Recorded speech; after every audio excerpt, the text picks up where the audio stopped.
Estamos aqui para dar voz ao povo. Em defesa dos cidadãos. Pela dignidade humana. Todos temos deveres, mas também todos temos direitos. Será que existe justiça? Isto é o povo a falar. Boa noite. O desgoverno, tema deste mês, mantém-se. Se por um lado na nossa Frente Nacional continuamos num ambiente de casas e casinhos, com secretários de Estado a serem arguidos, ex-líderes da oposição a serem investigados em mega-operações com 100 polícias e esquadras de polícia sem polícias, enquanto se mantêm rumores de greves e manifestações a todo momento. Por outro lado, na Frente Internacional, entre acordos de cereais que não estão a ser renovados, pontes a serem atacadas, acesso acelerado à NATO e a reforma judicial de Israel, os abusos de força por parte dos polícias franceses continuam a ser um tema. O povo ainda tem muito para falar. Eu sou João Carlos Dias e isto é o povo a falar.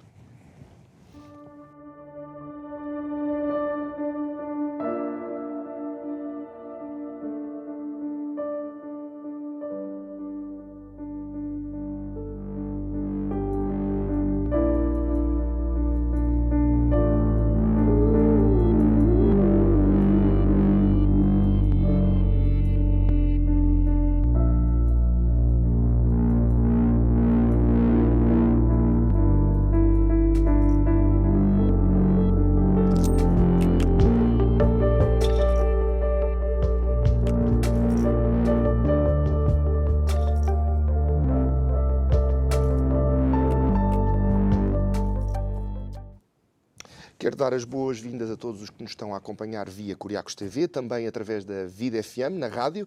Um grande abraço a todos os nossos ouvintes. Falar também que tudo o que é aqui falado está disponível em podcast e também no YouTube do Povo a Falar. Passe por lá, coloque um botão, carregue no botãozinho, subscreva, coloque um gosto e já agora comente. Eu estou à espera de comentários sobre onde é que anda o João Pinto, mas isso é uma conversa para outra altura. Connosco esta noite, José Ribeiro Castro, advogado, político, comunicador, alguém que tem muito a falar sobre o que é que se passa neste país e sobre o desgoverno.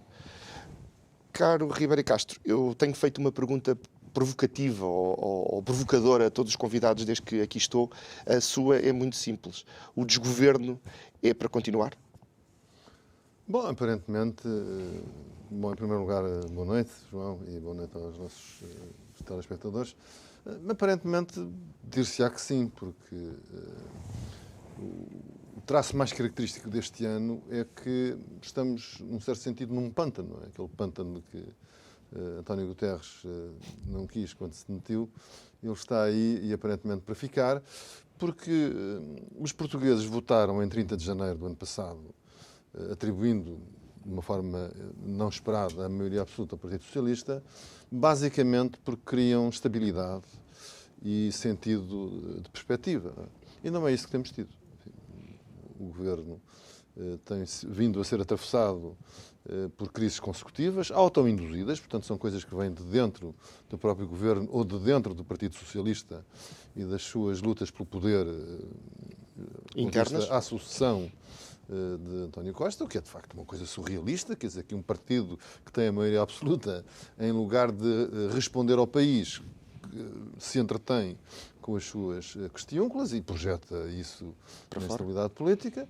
E, por outro lado, há um conjunto de problemas que têm vindo a ser adiados, que continuamos alguns há 2 décadas ou mais. Questões realmente estruturais? Questões de fundo e que não são atacadas de uma forma consistente, nem se vê que os ministros das respectivas pastas as estejam a agarrar e a transmitir sentido de resposta e de futuro. Eu fiz aqui uma lista para ver. Não me diga que é os 13 nomes que perdemos desde o início desta legislatura. Olha, na educação, escola pública, enfim, está um caos, não é? Enfim, minado por greves e uma ofensiva ideológica da extrema-esquerda dentro das escolas públicas, nomeadamente a cavalo da ideologia de género, enfim, e com esta coisa caricata das casas de banho. E sem fim à vista, porque parece que não há comunicação entre o governo e os sindicatos. É isso, quer dizer, não é transmitida uma visão mobilizadora. E isso é muito grave, porque fala-se muito na geração melhor preparada de sempre, enfim, há problemas na empregabilidade dessa geração. Há problemas muito sérios que têm que ser abordados e que são difíceis. Até porque os jovens pensam em sair. Nós todos os anos investimos mais de 7 mil milhões de euros na educação para qualificar os nossos mais novos e não temos a sensação de que estejam a dar todos os frutos porque o sistema não é suficientemente exigente. Eles quase podiam entrar na exportação, não é? Estamos a exportar jovens muito bem preparados, alegadamente. Isso já no fim, mas o problema é, enfim, desde logo no ensino básico e no ensino secundário, pronto, há ali problemas que estão a ser resolvidos ou mascarados com a falta de exames, quer dizer, por respostas de falta de exigência, quando as políticas educativas, para fazer render esse investimento que o país faz de 7 mil milhões de euros, é preciso exigência. Enfim, como diz o povo, no seu ditado, de pequenino é que se torce o pepino. Portanto, é quando nós somos crianças e jovens que temos que aprender a desenvolver os nossos talentos. Segundo a saúde, o SNS, a saúde pública, etc. Mas, enfim, há um caos, há erros grosseiros no abandono de algumas PPPs e, portanto, outra vez a opção ideológica e também está minado por greves e por conflitos que ainda não viram e adiamentos e fechos, portanto, há uma gestão de recursos incapaz. A justiça. Nós vivemos com um espectro terrível, não é? Que é a prescrição do caso Sócrates, quer dizer, que será, se isso acontece sem julgamento, bom, isso é um escândalo, enfim, já é mau ter um antigo primeiro-ministro acusado dos crimes que ele foi, depois houve aquele despacho do Ivo Rosa que fez um desconto de alguns dos crimes, bom, e depois já há esta nuvem de prescrição, enfim, que de facto será um sinal de um falhanço tremendo, bom, e há, em algumas áreas, uma lentidão crónica da resposta do sistema judicial, que não tem resposta. Depois, o crescimento económico sustentado, há uns indicadores positivos, mas não há a ideia de que nós tenhamos uma estratégia para, até 2036, que é quando se faz 50 anos da adesão às comunidades europeias, estamos ao nível dos países da média europeia, não é? E continuamos, ao contrário, a ser ultrapassados por outros países, enfim. Saiu a notícia de que para o ano seremos ultrapassados pela Roménia. Portanto, vamos descer mais um degrau e, portanto, estamos alegremente a caminho outra vez do último lugar. Depois, a questão da descentralização, enfim, que eu acho que há uma burla aqui, porque nós antigamente tínhamos os distritos, que aliás ainda se mantém em algumas áreas, isso significa que nós tínhamos o país administrativamente organizado numa malha de 18 unidades. Agora o Governo quer definitivamente centrar tudo em 5. Ora, quem de 18 passa a 5, centraliza, não descentraliza. E é isso, aliás, que se tem passado nos últimos anos e que tem uma grande responsabilidade na desertificação e no abandono do interior. Portanto, é uma questão mal vista. Na agricultura há florestas. A questão da malha da nossa floresta, pronto, agora estamos outra vez na crise dos incêndios, mas há problemas estruturais no mapa florestal do país que não são resolvidos. A questão da ferrovia, fez um plano ferroviário nacional, mas que não responde à ambição do país. Insiste-se na bitola ibérica, as ligações de alta velocidade não estão a mover bem condicionadas, não há ligações asseguradas a todas as capitais do distrito, o que é mau e vai contribuir para o seu isolamento. A política energética, enfim, tem muitos sobrecustos que têm vindo a pesar na fatura nacional e no bolso dos contribuintes. A questão das Forças Armadas e do seu equipamento da defesa. Bom, e por último, a questão da reforma eleitoral, né, que é algo que a Constituição abriu há mais de 20 anos, em 1997, permitindo a introdução de círculos uninominais e, portanto, um sistema misto que garantiria a proporcionalidade, e nós continuamos nesta decadência, com os eleitores, enfim, cada vez mais distantes da Assembleia da República e da representação democrática, a abstenção a níveis altíssimos, e um Parlamento sem qualidade, como se viu agora na questão do relatório à Comissão Parlamentar de Inquérito da TAP, que é uma troça do país. Quer dizer, depois faltava aí a TAP e o aeroporto, nesse desenho. Nós andamos bastante entretidos com a questão do aeroporto, mas a questão, eu diria, estrutural estrutural no sistema de comunicação do país é a ferrovia. A ferrovia é que é essencial para a nossa ligação europeia. Aliás, na energia também. Nós continuamos a fraquejar na relação com a União Europeia. E, portanto, a nossa ligação à Europa é fundamental em duas áreas que se arrastam há várias décadas, que é o caminho de ferro e as redes elétricas. E isso tem custos tremendos para Portugal. E nós não conseguimos, apesar de estar no mapa das prioridades europeias e da ligação do espaço comum europeu, nós fraquejamos e, portanto, os Pirineus continuam a ser uma barreira que impede o desenvolvimento do país e não é aplicada a essas duas agendas o grau de energia e de força política suficiente no Parlamento Europeu. Os nossos deputados do Parlamento Europeu deviam berrar todas as semanas para que isso acontecesse, não é? Em articulação com os esforços do Governo e com a pressão sobre a Comissão Europeia e sobre os nossos parceiros. Mas não, é umas coisas que faz a volta e meia, depois mete outra vez na gaveta, depois sai outra vez, mete-se outra vez na gaveta e os anos vão passando e isso atrasa-nos bastante. Portanto, uma maioria absoluta, não é? Seria boa para Portugal se agarrasse nestes problemas, não é? E vamos lá resolver isso. São problemas, resolver de vez estes bloqueios e aplicar. Não, enfim, vai gerindo os fundos do PRR, melhor ou pior, portanto, é uma distribuição e vive destes casos e casinhos também que distraem as pessoas, há uma espécie de quem vai ao circo e, portanto, se esquece daquilo que são os problemas mais importantes. É porque estes casos e casinhos, eu há pouco fiz a brincadeira, mas eu fui confirmar, são 13 membros do Governo que, de uma maneira ou de outra, abandonaram o cargo desde que o Governo foi empossado. Em cerca de um ano, 13 elementos é muito elemento. Deixa de ser, os casos e casinhos passam a ser um caso a sério de que foram mal escolhidas aquelas pessoas? Bom, depende, quer dizer, os casos não são todos iguais, não é? Portanto, depois é preciso ver. Há casos graves, não é? Como é o caso do Secretário de Estado da Defesa, porque, enfim, é um caso que está envolvido em suspeitas de corrupção. Portanto, isso é um caso bastante sério e que, aliás, faz parte de um enredo mais vasto e mais profundo e que eu creio que deve ser averiguado e esclarecido. Depois há outros que têm manifestamente a ver com estas lutas políticas internas no Partido Socialista, como foi o caso da TAP. Não é? Pronto, ainda que houvesse erros no caso da TAP, mas tudo aquilo que era o ministro Pedro Nuno Santos, que é o seu secretário de Estado, veio aparentemente envolvido nessa tensão. Bom, mas quer dizer, a verdade é que o ministro faltou à verdade, isso é sabido, relativamente ao seu conhecimento do que é que se tinha passado com a administradora da TAP que saiu. E isso, digamos, uma pessoa esconder informação quando confrontado com ela, e depois, enfim, bom.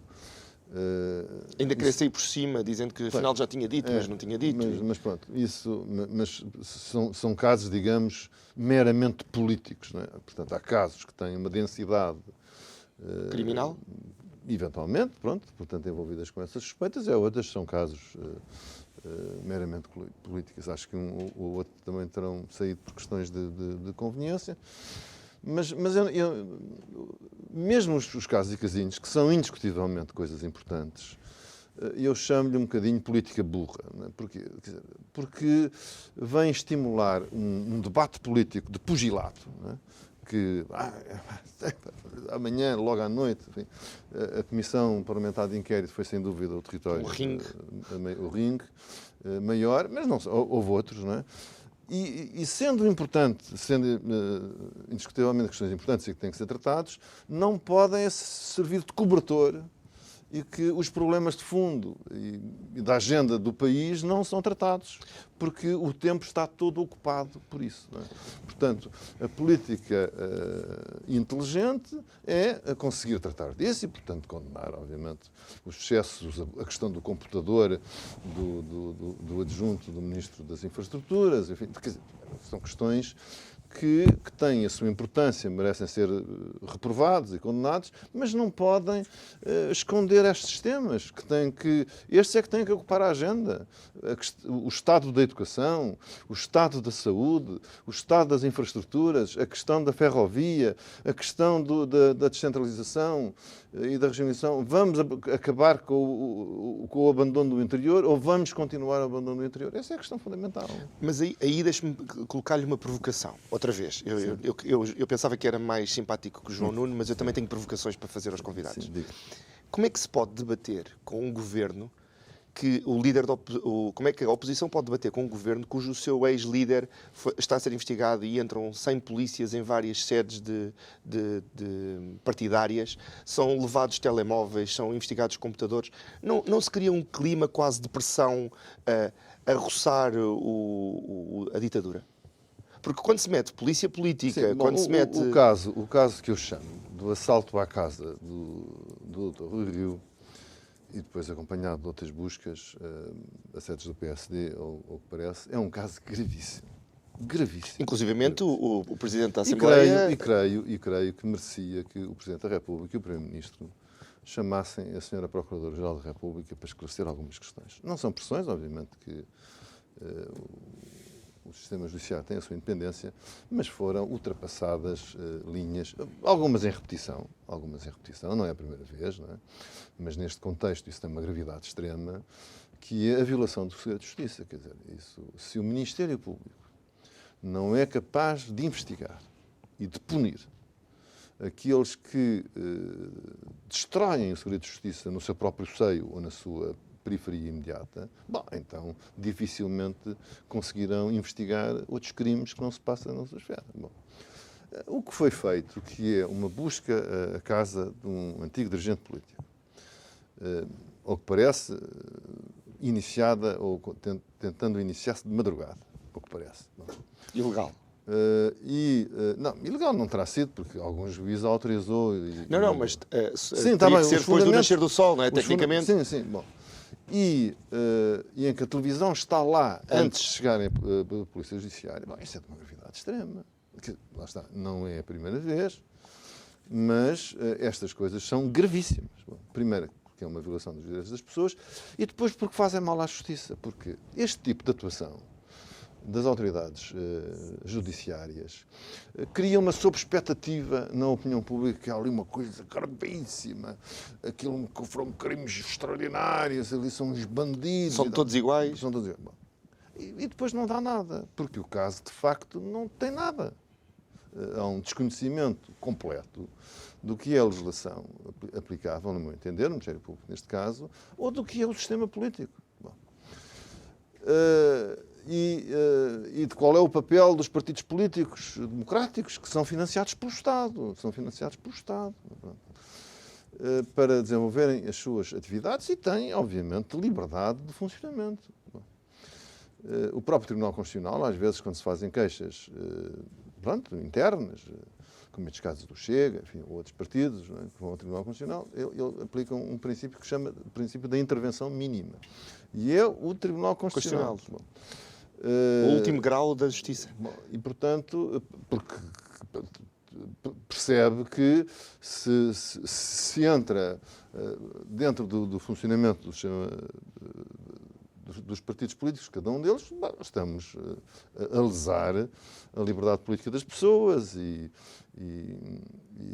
das instituições em que se funda a própria existência da democracia, porque depois esses procedimentos são instrumentalizados ao serviço de adversários políticos e, portanto, seria a selva do ponto de vista democrático. Portanto, mas o caso em si não tem fundamento, quer dizer, os grupos parlamentares são órgãos dos partidos políticos, basta ir aos estatutos de cada partido político, está lá. E, portanto, é impossível traçar uma barreira entre o que é o funcionamento do partido no Parlamento e do partido cá fora, porque os deputados são eleitos pelo partido, por listas feitas pelo partido. O escrutínio da própria atividade dos deputados, se é organizado, é feito pelos partidos, porque é junto das suas sedes ou das suas representações locais que as pessoas prestarão contas aos seus diretores, aqueles que prestam, que são... Portanto, é completamente impossível e, portanto, essa é uma das vias de financiamento público dos partidos. Portanto, é uma enormidade do ponto de vista da construção. É uma desigualdade gritante, porque se os magistrados que construíram essa ideia, bom, então os crimes são crimes públicos e, portanto, deviam ter partido sobre todos os outros partidos parlamentares de imediato a verificar se faziam ou não as mesmas coisas, mas não. Tinham ali uma vítima e aqui vai disto. Bom, e depois, de facto, uma coisa completamente desproporcionada. Uma coisa completamente desproporcionada. Isso, enfim, não fugia. Portanto, ele era notificado, o Dr. Rui Rio, para se apresentar no DIAP ou noutro órgão, pronto, para responder. Não é preciso fazer isto. E aparentemente, tendo feito em casa dele recolha de material pessoal ou político que não tem nada a ver com o caso. Claro. Portanto, é um caso gravíssimo de violação de direitos, liberdades e garantias, que o Ministério Público tem que ter em primeira linha,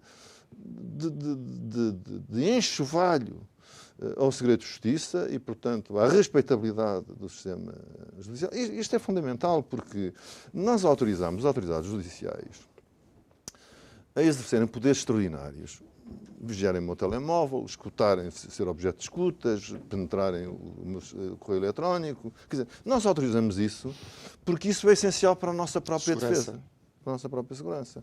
Contra a criminalidade organizada, contra o terrorismo, contra os bandidos, contra não sei o quê. Portanto, nós aceitamos que há um conjunto de autoridades muito limitadas que têm poderes para fazer isso.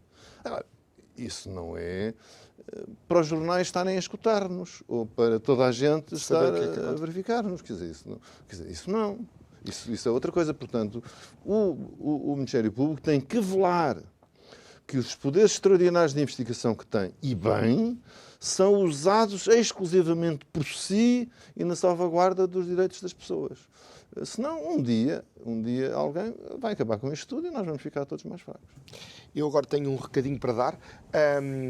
O Prémio Tágides continua a nomear os campeões anticorrupção. Aproveito para relembrar a nossa convidada de segunda-feira, Laurinda Alves, que esteve aqui como diretora do Prémio Tágides, e eles continuam a pedir aos nossos espectadores que nomeiem os seus campeões.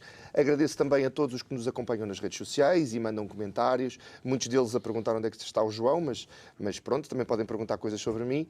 Dizer também que esta emissão e todas as outras estão disponíveis no Facebook, através do YouTube, e que pode saber tudo e mais alguma coisa através de curiacostv.com. Ribeiro Castro, mas quando nós damos este poder às autoridades, e as autoridades depois fazem coisas como o que aconteceu com o cartoon da RTP, que a dada altura já estava um ministro a ligar para o diretor de informação, a dada altura já havia ali este superpoder que estas autoridades têm, leva-me àquela pergunta clássica de quem policia os polícias. Bom, essa questão do cartoon pode ser visto de vários ângulos. Bom, de facto, existe liberdade de expressão. Que não obriga ao bom gosto, As autoridades têm que compreender que vivem numa sociedade aberta, livre, e, portanto, têm que ter capacidade de lidar com estes acontecimentos e as críticas, mesmo injustas. Eu, por acaso, vi esse cartoon logo que foi emitido e percebi que aquilo tinha a ver com o que se tinha passado em França. E, portanto, não fiz a interpretação que foi feita pelas autoridades com naturalidade ou malevolamente, porque foi posta a correr e, portanto, essa interpretação a quintesticou rapidamente o ambiente com a celeridade que as redes sociais têm, que aquilo era uma crítica às polícias portuguesas.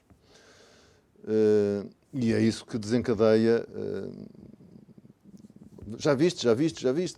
E, portanto, que desencadeia, digamos, essa sensibilidade relativamente a uma crítica inoportuna, injusta, deslocada, sem sentido e que conduziu a isso. Bom, mas mesmo na questão em França, isso significa que, infelizmente, a comunicação social portuguesa deixou-se ficar refém, superficialmente, da interpretação mais publicada do que se passou em França.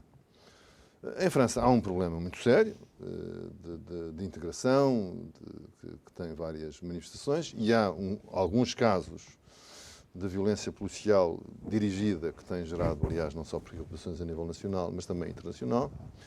Mas isso de acordo com o que eu pude ler, não é o que aconteceu naquele caso. Aquele caso, daquilo que eu pude ler, foi uma infelicidade que aquele jovem tenha morrido por um tiro da polícia, sendo que, daquilo que eu pude ler, ele deu causa a esse desenlace fatal. E o polícia, que teve a infelicidade de disparar a arma, portanto, perante uma investida do carro que fugia contra ele e o seu colega, ele prestou os primeiros socorros ao jovem atingido, quando os companheiros desse jovem que morreu fugiram, não lhe prestaram segurança nenhuma, e ele próprio, o polícia, ficou desgostoso e abaladíssimo com o facto disso ter acontecido de uma forma infeliz. Enfim, era um jovem que estava a guiar sem carta, com 17 anos, portanto, infelizmente com um currículo judiciário muito pesado e que conduzia uma viatura de luxo. Portanto, há ali um conjunto de pormenores que só o julgamento poderão esclarecer. Mas está longe de se poder, à primeira, caracterizar. Mas já houve um julgamento nas ruas, não é? Sim, 50 mil carros queimados. Sim. Bom, isso não é um julgamento nas ruas, isso é uma selvageria. Houve uma reação absolutamente selvagem, não é? De solidariedade mal fundamentada, que aliás acabou por ser parada por um apelo da avó do jovem morto. Portanto, e a comunicação social deixou-se arrastar um bocadinho por essa indignação selvagem que destruiu boa parte de cidades francesas, uma coisa que merece a mais severa condenação. Mas, portanto, o caso em si não tem a ver com... E a comunicação social, que não é uma rede social, a comunicação social, nomeadamente a RTP, independentemente do cartoon, estou a falar da comunicação social nas notícias, não pode também veicular uma interpretação superficial de um incidente, que é grave, à boleia das manifestações e, portanto, como se fosse também um dos manifestantes que estão na rua a protestar contra a polícia francesa. Quer dizer, pode ser que este caso, veremos o julgamento, não tenha nada a ver com outros que foram, de facto, de violência policial gratuita. Enfim, também não se pode dizer que é a polícia francesa, pronto, enfim, os agentes policiais, como as Forças Armadas, como médicos, como professores, como políticos, pronto, há maus casos e, portanto, não se pode generalizar também a todos. E, portanto, esse cartoon também releva de um preconceito que, se calhar, o julgamento vai desmentir. Bom, agora, eu acho que eu acho que se podiam manifestar. Enfim, o facto de o cartoon ter gerado indignação não quer dizer que essa indignação não possa ser exprimida, não é? Bom, mas não pelo diretor nacional da PSP, nem pelo Ministro da Administração Interna. Eu acho que essa indignação... Depois isso leva-nos à tal percepção, não é? Pronto. E, portanto, enfim, houve várias pessoas que manifestaram o seu sentimento político e, portanto, de solidariedade com os polícias que teriam sido atingidos, e isso faz parte da opinião pública e do fluxo da opinião pública. E, portanto, faz parte de um ambiente de liberdade de expressão que se choca em duas opiniões diferentes. E, agora, as pessoas que têm funções de autoridade não devem tomar posição, enfim, a menos que houvesse ali um comportamento dirigido e intenso. Mas não, enfim, tratou-se de um cartoon, a meu ver, infeliz, como lhe disse. Portanto, eu critico o cartoon e a minha opinião relativamente ao cartoon, mesmo em França, é crítica. Acho que o caso não justifica isso, mas, enfim, faz parte da liberdade de expressão do cartunista a manifestar e de eu o criticar. Voltamos àquele problema do Je suis Charlie. É que toda a gente é a favor da liberdade de expressão até entrar na sua própria liberdade. Sim. E a liberdade de expressão não implica bom gosto. Voltamos ao mesmo caso dos cartazes, sim, de António Costa, sim, com feições suínas, não é? Sim, isso foi muito dito. Os casos não têm semelhança. Eu também acho que aquela crítica a António Costa, acho que é... De mau gosto, não é? Acho que não é racista. Sim, não... Acho que não é racista, mas pronto, é do mau gosto, nomeadamente a mim o que me choca mais são os lápis. Os lápis enfiados nos olhos, acho que é uma coisa de uma grande brutalidade, mesmo para um cartoon de luta política. Enfim, o ministro João Costa já tinha sido objeto do mesmo tipo de representação, mas enfim, não tem nada a ver com isto. Embora seja curioso, não é? Que as mesmas pessoas que se indignaram com as críticas a este cartoon cavalgassem as críticas a outro e quase uma punição pública do cartunista que foi seu autor. Enfim, isso faz parte da liberdade da opinião pública. O Ribeiro Castro falou muito afincadamente dos mídia, neste caso dos cartoon. Estes ciclos mediáticos de 24 horas, dos canais de 24 horas de notícias, acabam por nos mergulhar em constantes críticas que depois desaparecem em 24 horas. Ou seja, a volta das notícias acaba por nos fazer esquecer as notícias anteriores. Ainda há muitas coisas para resolver para trás. Falava há pouco do caso de Sócrates, mas agora já estamos todos preocupados com o caso de Capitão... Ferreira. Então, este bombardear de notícias prejudica, e agora pergunto também ao advogado, prejudica o normal funcionamento das instituições? Bom, esse é um problema da comunicação social moderna e contemporânea, que é um bocadinho a destruição do tempo editorial. Eu fui também diretor de informação de uma televisão e tive a ocasião de refletir sobre isso, e de então para cá, portanto desde 1995, até hoje as coisas estão piores. Estão piores por causa dos online. Não é? Portanto, os online fizeram que também a imprensa escrita seja invadida por essa pressão. O que era o exercício típico da direção do jornal e da definição editorial?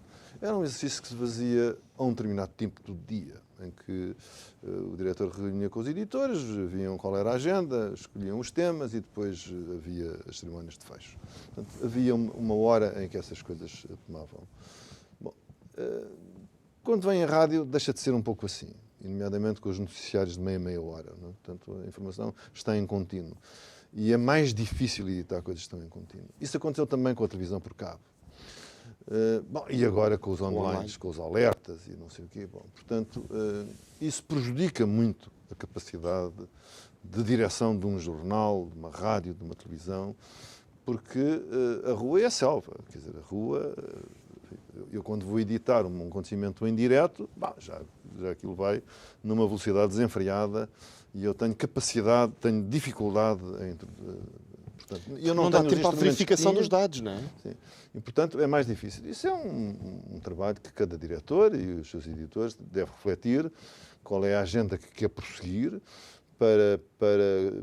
pronto, quais são os temas que interessam a um jornal ou à opinião pública e não os deixar sobremergir por completo sob o vendaval da espuma desse dia, mesmo que seja uma coisa muito grave, como um terremoto ou uma catástrofe, enfim, que também entra aí por péssimas razões nas nossas vidas, mas enfim, há outras coisas que convém não deixar ficar enterradas e que na primeira oportunidade ressurgem, porque são temas que o jornal sabe que interessam, ou a rádio sabe, ou a televisão sabe, que interessam aos seus leitores. Bom, depois entrou, por via do capitalismo,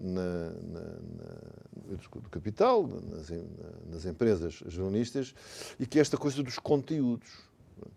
Portanto, eu não tenho notícias, eu não tenho opinião, eu não tenho reportagens, eu tenho conteúdos. E, portanto, desde que eu tenha conteúdos, que são um bocadinho para encher chouriços, que esses conteúdos sejam vistos. E que, bom, portanto, isso também é uma visão não é? de risco. Quer dizer, portanto, os diretores dos jornais, das rádios, das televisões, para velarem pelas suas audiências, têm que ter, de facto, hoje um esforço muito grande para manter a identidade das suas escolhas e a continuidade do seu tratamento, passe o que se passe. Isto é, cada órgão de comunicação é um pouco como um partido. Um partido político, se quer ser um partido influente, tem que marcar a agenda. O grande poder político é marcar a agenda, conseguir pôr na agenda um tema que nos interessa. E dê para onde der. E a primeira luta política é pela agenda, pela ocupação da agenda. E eu diria que para a comunicação social é a mesma coisa. Os órgãos da televisão, da rádio, têm que marcar a agenda. E esses temas de agenda não se podem esfumar de repente. Hoje, de facto, estamos com alguma crise de agenda. Os temas importantes desaparecem e somos dominados por casos e casinhos. Casos e casinhos. Mais um caso e casinho. Alguns não são casinhos. Sim, mas vão-se misturados, não é? Por exemplo, o caso de Capitão Ferreira é melhor. O caso da corrupção, sim ou não, no Ministério da Defesa, se for tratado como um casinho, vai continuar na mesma. Outro caso que pode ser um casão é o caso Altice, com Armando Pereira e esta questão da possível contaminação de dinheiro da Altice em dinheiro particular e aquisição de coisas através da Altice. Há uma falta de ética, falávamos de questões deontológicas no jornalismo, nos empresários também há uma falta de visão, uma falta de ética por detrás de muitos destes casos? Sim, estes casos fazem-nos... puxam-nos para aí. E é uma pena, quer dizer, é uma pena ver uma empresa que foi a PT Portugal Telecom. No fundo, hoje as pessoas, ouvindo a Altice, se calhar perderam um pouco a noção disso, mas que é uma grande empresa, é um grande ativo empresarial português. Enfim, hoje já não sabemos bem o que é português ou não é, estar envolvido nesta questão. Portanto, é preciso deixar ver o que rola. Não é a primeira vez, nós já tínhamos tido, infelizmente, casos deste género no estouro do sistema bancário, não é? No Banco Espírito Santo, para não falar no Banif, no BPN, no Banco Privado, que acabou tragicamente. Já tínhamos esse tipo de questões. A própria PT, enfim, portanto, por causa das relações com Sócrates, com o BES e as operações no Brasil, a TAP e as operações no Brasil, que levantam várias questões sobre a forma como são geridas. Mas, enfim, este é um exemplo. Aparentemente, as acusações é que há ali uma desnatadeira de recursos. Vamos ver como é que acaba. É, sobretudo, como disse, uma investigação sobre o funcionamento de uma empresa privada e as suas relações e fraudes ao sistema fiscal. Iremos ver o que é que isso está. Mas também é mau que isso aconteça com grandes empresas privadas que tenham a responsabilidade e a obrigação de serem fatores de racionalidade na economia portuguesa. Nós precisamos de grandes grupos empresariais e de grandes empresas, porque isso são, numa economia, alavancas e fatores poderosos de desenvolvimento do país. E para isso não podem estar minadas por fenómenos um bocadinho disso, que são mais próprios da Feira do Relógio do que propriamente de uma grande empresa portuguesa. Eu vou deixar as Jornadas da Juventude para o final, porque quero lhe perguntar algumas coisas e já estamos em pré-Jornadas da Juventude. Mas quero falar um bocadinho também de política internacional. Rússia e Ucrânia continuamos a assistir a duros ataques de parte a parte, uns no campo mais político, outros no campo mais militar. Soubemos recentemente que a Rússia prepara-se para não assinar a renovação do contrato dos cereais, mas que, por outro lado, está-se a preparar para oferecer cereais à África. Pode ser uma jogada política no plano internacional? Bom, a Rússia joga com as suas armas, não é? E, portanto, esta notícia que saiu da não renovação do acordo contra os cereais é mais um ataque violento ao mundo que é feito pela Rússia. Aliás, eu creio que a Rússia, qualquer dia vou escrever sobre isso, mas a Rússia declarou uma guerra às Nações Unidas. A guerra da Rússia é contra o sistema das Nações Unidas. É isso que a torna tão grave e tão perigosa. Bom, e, enfim, os combates continuam, enfim, o baile estratégico continua a movimentar-se também, enfim, com perdas para a Rússia, como foi recentemente a confirmação da adesão da Suécia à NATO, mas, enfim, essa guerra era bom que acabasse e só há uma forma de acabar, é a Rússia retirar-se de um país que invadiu. Não há outra solução, é essa que tem de acontecer. Veremos se há capacidade internacional de pressionar a Rússia a recuar, espero que sim. Espero que sim. Da outra vez também foi muito difícil. E, portanto, eu espero que, sendo difícil, que a Rússia acabe por ter o bom senso de não agravar a crise internacional que resulta daquele conflito. Mas dizer que a Ucrânia entrará na NATO quase automaticamente depois da guerra terminar, não é dizer que a guerra não vai terminar? Não, eu creio que isso é mais ou menos sabido, não é? Isso é uma forma de adiar, não é? Isso é uma forma de adiar, enfim. No dia em que... Pronto, eu digo a minha posição. Mas a Rússia tem-se prejudicado os seus interesses estratégicos, não é? Quer dizer, a invasão da Rússia, no dia 24 de fevereiro, mostrou ao mundo que se a Ucrânia fosse já membro da NATO, a invasão não teria acontecido. A verdade é esta. A verdade é esta. Portanto, foi uma invasão feita de uma forma absolutamente selvagem e inaceitável para o século XXI para impedir uma coisa e, portanto, a confirmação de que se estivesse, eles tinham pensado mais um bocadinho. Bom, portanto, quando a guerra acabar, vai-se pôr um problema que é garantir a segurança. Garantir a segurança. Da Rússia, enfim, há uma declaração ocidental unânime que ninguém vai atacar a Rússia. Ninguém atacou a Rússia. Ainda hoje. Houve um drone ou outro dia uns drones sobre a ponte da Crimeia. Quer dizer, esta guerra tem sido uma guerra cruel, de tiro ao alvo do Kremlin sobre o povo ucraniano. Estão ali, trás, não é? A destruir cidades sobre cidades. Não há nenhuma, enfim, a 10 km, 15 km da fronteira, não há nenhuma cidade atacada, quanto mais Moscou, ou São Petersburgo, ou outras grandes cidades. Não é? As cidades ucranianas, até Lviv, têm sofrido, Odessa, têm sofrido ataques cruéis. Bom, e uma das seguranças não se pode dar por garantido, mas no fim da guerra é mais provável que isso aconteça, porque a Rússia mostrou a necessidade dessa proteção. Noutra área relacionada ainda com esta questão Rússia-Ucrânia, a próxima reunião dos BRICS acontecerá na África do Sul. A África do Sul faz parte do pacto do Tribunal Penal Internacional, que tem um mandato de captura sobre Vladimir Putin. No entanto, muito provavelmente, se Putin aterrar na África do Sul, nada acontecerá, porque já tivemos acesso a uma minuta do Presidente da República a dizer que prender Putin seria um ato de guerra da África do Sul contra a Rússia. O Tribunal Penal Internacional, como é que fica nesta situação? Terá que emitir o seu parecer? O seu mandato, enfim, e veremos como é que o sistema internacional reage a isso. Agora, que de facto os membros do TPI têm essa obrigação, têm. Se acatam ou não, isso veremos. Voltando à questão nacional, estamos a Jornadas da Juventude para muito breve. Vamos receber o Papa Francisco em Lisboa. Lisboa está-se a preparar, há uma grande confusão já iminente. Fala-se em manifestações, greves, muitas ruas cortadas. O que é que os portugueses devem esperar desta visita do Papa Francisco? Bom, eu creio que... Bom, primeiro uma grande alegria. Não é? Eu também serei voluntário de base nas jornadas e, portanto, também vou participar nessa confusão.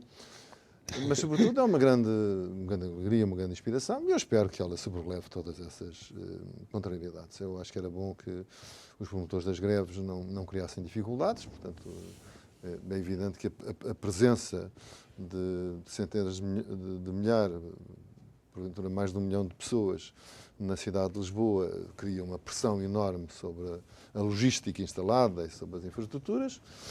As pessoas estão habituadas a isso, mas quem vai para umas grandes manifestações está naturalmente preparado para suportar as contrariedades que as grandes manifestações acarretam por si próprias e, portanto, eu espero que seja uma jornada memorável, que seja bem seguida pelo mundo, que nós projetemos que o que aqui se realize seja uma grande demonstração de alegria, de fé, de entusiasmo juvenil, um sinal de esperança e que quer do ponto de vista de Deus, quer do ponto de vista da espiritualidade positiva, que irradie sobre Portugal, sobre a Europa e para o mundo os sinais de que nós precisamos nos alimentar para termos mais confiança no futuro. Vivemos tempos muito difíceis, tempos de enorme crise, não é a primeira vez, não será a última, e aí estas palavras, estes sinais, estas orações de fé, de esperança, de ânimo, são muito importantes e espero que o entusiasmo da juventude contamine toda a gente. O meu convidado de ontem, Abel Matos Santos, psicólogo, não sei se o Sim, conheço conhece, bem. a dada altura estava quase ofendido, eu vou parafrasear o que ele dizia, quando o novo cardeal de Lisboa disse que estas jornadas não tinham um espírito de evangelismo. Ele achava, e estou a parafrasear, podem rever no nosso YouTube a conversa que tivemos ontem, ele referia que se nós afastamos a evangelização destas jornadas, transformamos-las num evento político, e se as transformarmos num evento político, estamos expostos à política. Isto no seguimento de uma conversa que tinha a ver com os jovens precisarem de espiritualidade para encontrarem a ética e o foco. Concorda com esta dinâmica de dizer que as jornadas não são um projeto evangelístico? Bom, eu não vou comentar declarações de AODV. As Jornadas Mundiais da Juventude, desde a primeira, têm um foco essencial em que todos nos concentramos, que é concentrarmos no amor de Deus, termos o nosso coração focado em Jesus Cristo e fortalecermos a Igreja. Portanto, a Igreja que, enfim, são todos os leigos, todos os crentes, a Igreja Universal. Esses são os focos essenciais das Jornadas Mundiais de Juventude, desde a primeira, como lhe disse, e a de Lisboa 2023 será também assim. Coração focado no essencial, isto é, coração focado em Jesus Cristo. É esta a agenda da Jornada Mundial de Jesus Cristo, e é sobre isso, certamente, que ouviremos falar o Papa Francisco nas mensagens e nas homilias que fizer, o cardeal patriarca Dom Manuel Clemente na primeira celebração eucarística, logo no dia 1. Portanto, esse é o tema, esse é o assunto, e é isso que traz os jovens de todo o mundo a Lisboa. O que traz os jovens de todo o mundo a Lisboa tem um nome, chama-se Jesus Cristo. Mais nada. Gosto dessa resposta e vou fazer uma última pergunta, porque o nosso tempo está mesmo a acabar. O que é que, se o Ribeiro Castro pudesse escolher, o que é que os jovens levariam daqui, quando saíssem de Lisboa no final das jornadas? Todo aquele milhão de pessoas que nos vai visitar. Olha, mais alegria do que trouxeram, mais entusiasmo do que trouxeram, mais confiança no seu futuro, dos seus países, das suas famílias, dos seus amigos, do que trouxeram. O que estas jornadas servem é para alimentarmos o ânimo que nos faz sermos cada vez mais vivos, vibrantes, crentes. Neste atitude de positivismo, aliás, eu tenho que lhe perguntar uma última coisa. E esta tem a ver com uma provocação que eu faço a todos os convidados. Porquê é que o povo continua a falar e porquê é que ainda não age? Não, o povo age. Bom, primeiro manifesta-se, não é? E tem uma oportunidade única de agir, que são as eleições. Bom, mas temos notado um afastamento das eleições, não é? Se as pessoas estão descontentes e se abstêm, estão a votar naqueles que ficam. E, portanto, a abstenção é sempre uma coisa muito negativa. E a forma essencial do povo agir é através do direito de voto. Não é por partirmos a cara a quem quer que seja, não é por barrarmos, não é? É votar, é escolhermos. E isso é muito importante que no dia das eleições, sejam eleições legislativas, eleições europeias, eleições autárquicas, eleições presidenciais, as pessoas não deixem de... eleições regionais. Mas há um afastamento, as pessoas não deixem de o fazer.